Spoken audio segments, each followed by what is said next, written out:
ये जो common civil code है,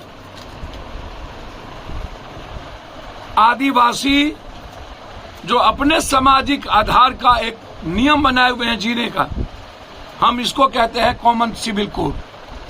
ना तो मेरे भारत के संविधान में किसी की दखल है, ना लोकतंत्र में, ना कानून में। कॉमन सिविल कोड का मतलब है मणिपुर, नॉर्थ ईस्ट अपनी संस्कृति को जिंदा रखने के लिए एक अपना नियम बनाया। साउथ ने अपनी तहजीब, अपनी भाषा, अपनी संस्कृति को जिंदा रखने के लिए एक कोड बनाया।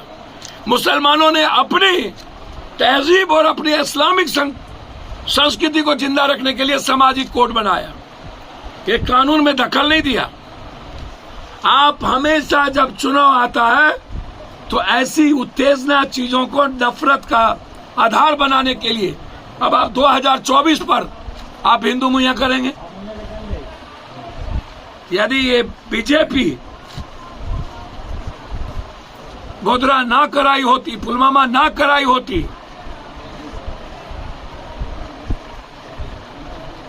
यदि ये कब्रिस्तान, शमशान, ईद, बकरीद और पाकिस्तान जिन्ना ना किया होता,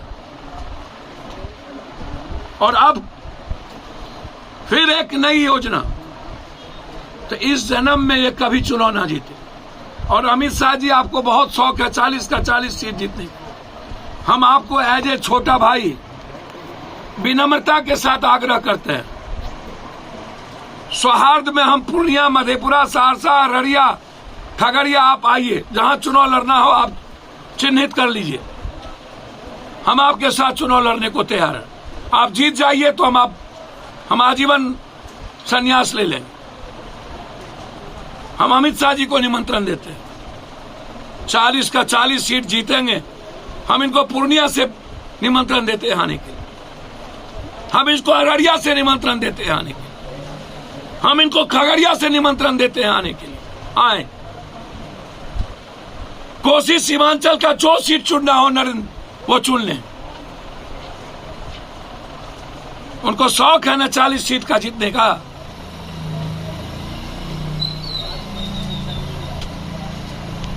उनको पता चल जाएगा कि बिहार का इतिहास मोहब्बत का है, प्रेम का है।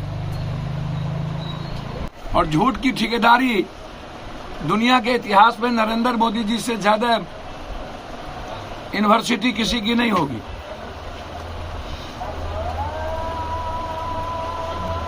यदि इतना ही हिम्मत है नरेंद्र मोदी और अमित शाह जी को, जल नल योजना चलिए, जबकि वो बिहार सरकार और इंजीनियरिंग कॉलेज या मेडिकल कॉलेज जो बने, वो चैलेंज करके मैं बता रहा हूं कि उसमें आपकी 1 रुपया है क्या? और आपको इतनी ही हिम्मत है तो हम आपको 180 करोड़ जमीन, हम 180 एकड़ दिए हुए, हम आप एम्स क्यों नहीं सहरसा में घोषणा करते हैं? हम आपको एयरपोर्ट दिए हुए हैं, पूर्णिया का आप क्यों नहीं बनाते? भागलपुर में सबसे बड़ी जमीन है एयरपोर्ट की, क्यों नहीं बनाते? रक्सौल में एयरपोर्ट की जमीन है, क्यों नहीं बनाते? सहरसा के बीरपुर में सबसे बड़ी जमीन है, क्यों नहीं बनाते? सेंट्रल स्कूल मधेपुरा में नहीं है, क्यों नहीं खोलते?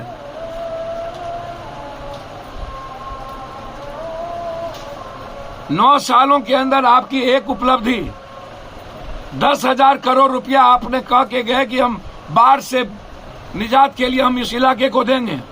1 रुपया आपने नहीं दिया। हमारा डिमांड विशेष स्टेटस, विशेष पैकेज है कोसी सीमांचल मिथिलांचल को लेके।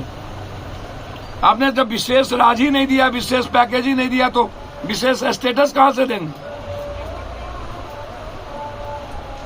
है हिम्मत तो खड़ी है। झूठ के नींव पर क्यों? एक एयरपोर्ट आपने नहीं दिया। यूपी को 27 एयरपोर्ट दे दिया आप। बिहार के साथ हमेशा सौतेलेपन का व्यवहार। यदि हमारे साथ नाइंसाफी मिथिला और कोसी सीमांचल के साथ हुआ, लगातार हम लोग मुख्यमंत्री और पीएम, हमारे इलाके से लोग जिसको वोट देते हैं वो मुख्यमंत्री होते हैं, और लगातार बीमारी में हमी, गरीबी में हमी, पूर्णिया में उपराजधानी भी लेंगे, पूर्णिया में हाईकोर्ट का बेंच भी लेंगे, पूर्णिया एयरपोर्ट भी लेंगे, भागलपुर एयरपोर्ट भी लेंगे और विशेष स्टेटस इकोनॉमिकल जोन भी लेंगे। आर पार की बगावत होगी। तीसरी चीज, उन्होंने कहा कि 40 में 40 सीट जीतेगी और राहुल गांधी को हमेशा गाली गलौज। 5,800 करोड़ रुपया अमित शाह जी नागिन और नरेंद्र मोदी जी 5,008 किलोमीटर। किसी का बाप दादे की औकात नहीं थी। वो चलकर हिंदुस्तान के नफरत के खिलाफ आवाज उठाई है। 20 सालों से वो संघर्ष किया है और आज भी मणिपुर में वो मरने की तैयारी में गया, मणिपुर को बचाने के लिए।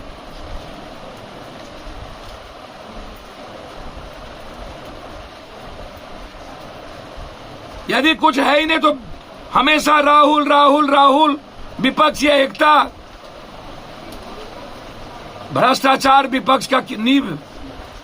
कल नरेंद्र मोदी जिसके साथ बैठे थे, मध्य प्रदेश के मुख्यमंत्री, व्यापम घोटाला का सबसे बड़ा जनक। नरेंद्र मोदी जिसके साथ सरकार बनाए मणिपुर में, हिंदुस्तान का सबसे बड़ा भ्रष्टाचारी मुख्यमंत्री। नरेंद्र मोदी कर्नाटक में जिस येदियुरप्पा को मुख्यमंत्री बनाया, सुप्रीम कोर्ट ने कहा इससे बड़ा चोर कोई नहीं है। नरेंद्र मोदी जी, जब आप ममता के साथ सरकार बनाए थे तब ईमानदार, जब आप पवार के भतीजे को अपने साथ ला करके सीएम बनाए थे तब ईमानदार। और लॉ एंड ऑर्डर के पर ये बिहार पर सवाल खड़ा करता है। मैं अमित शाह से जानना चाहता हूं, नरेंद्र मोदी, आज तक जिस प्राइम मिनिस्टर को ट्वीट करने की फुर्सत ना हुई है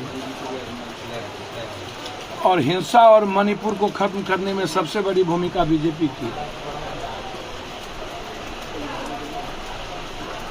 और जिसकी सरकार है, 100 हत्या होने के बाद जिसके मंत्री के घर को जला दिया गया हो तब भी वो चुप हो। शुभ बाजे तो बाजे, चलनियों बाजे है। ये लॉ एंड ऑर्डर, इसको देखना हो तो मध्य प्रदेश में देखिए। लॉ एंड ऑर्डर देखना हो तो इसकी अनारकी, कल चंद्रशेखर रावण को जिस तरीके से दिन दहाड़े गोली चलाया गया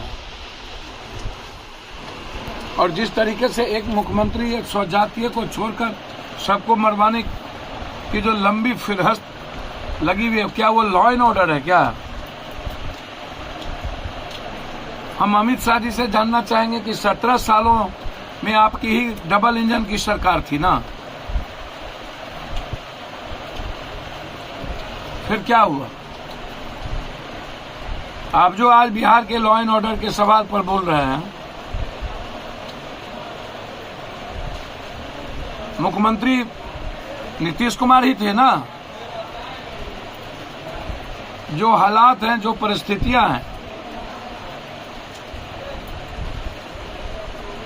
उसमें बीजेपी कितना दोषी है? लॉ एंड ऑर्डर के सवाल पर तो हम तो कई बार बोल चुके हैं। ये अपने प्रदेश को झांक करके देखे, ये झांक करके देखे कि आज नमाज नहीं पढ़ने दिया गया कुर्बानी पूना में। बीजेपी की सरकार, आज किसी को नमाज नहीं पढ़ने दिया गया। ये उनसे देखिए ना।